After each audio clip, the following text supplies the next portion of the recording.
নমস্কার বন্ধুরা, welcome back to my channel Mukta's ওয়ার্ল্ডে সবাইকে স্বাগত। কেমন আছো সবাই? আশা করছি ভালো আছো। তোমাদের ভালোবাসায় আমিও বেশ ভালো আছি। অনেক দিনের ইচ্ছে পূরণের একটা ব্লগ নিয়ে চলে এসেছি আজকে আমার বন্ধুদের কাছে। তো বন্ধুদের অনুরোধ জানাবো, অ্যাড স্কিপ না করে পুরো ভিডিওটা দেখতে থাকো। আর ভালো লাগলে অবশ্যই লাইক কমেন্ট শেয়ার করতে ভুলবে না। আর নতুন বন্ধুদের জন্য রইল আমার অনেক অনেক ভালোবাসা, ওয়েলকাম, স্বাগত। প্লিজ যদি ভালো লাগে আমার চ্যানেলটাকে একটা সাবস্ক্রাইব করে আমার পাশে থেকে যেও। তো চলো শুরু করা যাক আজকের ভিডিওটা। থাম্বনেল আর টাইটেল দেখে বুঝেই গেছো যে কোথায় চলে এসেছি। একদম দাদা বৌদির বিরিয়ানির কথা কে না শুনেছো, সবাই শুনেছি আমরা কম বেশি। এত ফেমাস ব্যারাকপুরে সেই দাদা বৌদির বিরিয়ানি সেন্টারে আজ হাজির হয়ে গেছি।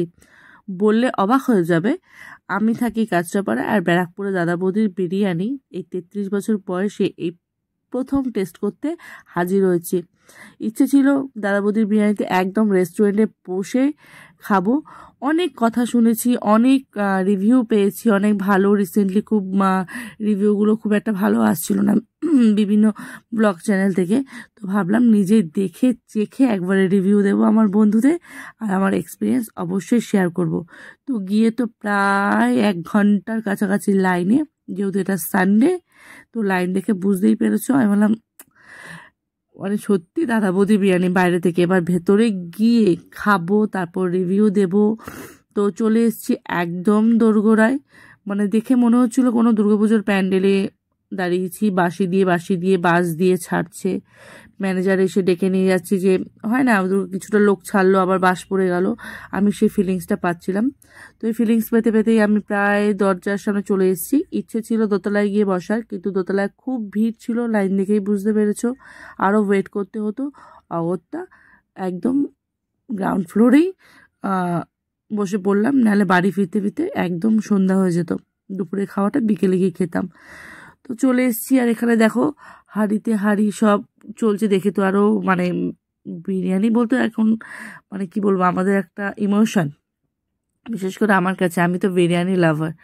তো আমাদের আগে দেখো, আমাদের যেহেতু অনেকগুলো লোক ছিল, দুজনকে ছেড়ে দিল, খুব কষ্ট পেলাম। অবশেষে আমাদের সময় আসলো, ম্যানেজার ডেকে নিল, ডেকে নিয়ে আমাদের একদম সিট দেখিয়ে দিল যে কোথায় বসতে হবে। তো আনন্দ সহকারে গিয়ে বসলাম। বসেই দেরি না করে একদম অর্ডার দিয়ে দিয়েছি। বেশি কিছু না, এখানে খুব ফেমাস, সবাই বলে, বিভিন্ন ব্লগাররা বলে যে ফিশ ফ্রাইটা মাস্ট ট্রাই করতে। তো অবশ্যই প্রথমে অর্ডার করে দিয়েছিলাম একটা ভেটকি ফিশ পাতুরি, যেটা এখানে হচ্ছে ডায়মন্ড ভেটকি ফিশ মানে ফিশ ফ্রাই বলে আর কি। তো নো ডাউটলি খুব ফ্রেশ মাছের ফিলা, সাইজও বেশ বড়, প্রেজেন্টেশনও বেশ ভালো, বেশ একটা দিয়েছে, কিন্তু টেস্টে খুব একটা হামুড়ি আমার লাগেনি। তারপর চলে এসেছি দ্য ফেমাস আমাদের মাটন বিরিয়ানি। সত্যি কথা বলতে অনেক রিভিউ নিয়েছিলাম যে দাদা বৌদির বিরিয়ানি যে না খাবে সে পস্তাবে, আমি এতদিন তাই ভাবতাম। কিন্তু বিশ্বাস করুন আমার সেরকম লাগেনি। প্রথম খুব খারাপ লেগেছে, এবার দেখে অবাক হয়েছি। এত বড় রেস্টুরেন্ট, এত যার পপুলারিটি, সে যেখানে ফিশ ফ্রাইটা আসলে একটা সুন্দর প্লেটে, সেখানে বিরিয়ানিটা দিয়েছে জাস্ট একটা কাগজের প্লেটে, তার নিচে স্টিলের প্লেট। সেটা খুব আশাহত, যেটা এক্সপেক্ট করিনি। তারপর আসি টেস্টের কথায়, দেখতেই পাচ্ছ সাইডে পুরো যে নর্মাল কাগজের প্লেটগুলো হয়। তারপরে আসলাম মটনের পিসের কথায়। সেটা মটনের পিসটা একদম মানে কি বলবো, হতেই পারে বিভিন্ন রকমের পিসের মাঝখানে আমার ব্যাড লাগ, আমার পুরো একটা চর্বিযুক্ত এরকম খাঁচা চামড়া একটা মাটন পড়েছে। কোয়ান্টিটি দেখে বুঝতেই পারছো এমন কোনো কোয়ান্টিটি নেই। এই কোয়ান্টিটি নিয়েও অনেক শুনেছি যে দাদা বৌদির বিরিয়ানিতে কেউ শেষ করতে পারে না। তো কোয়ান্টিটি দেখে বুঝতে পারছো মটন বিরিয়ানি 340 টাকার এটা একটা প্লেট।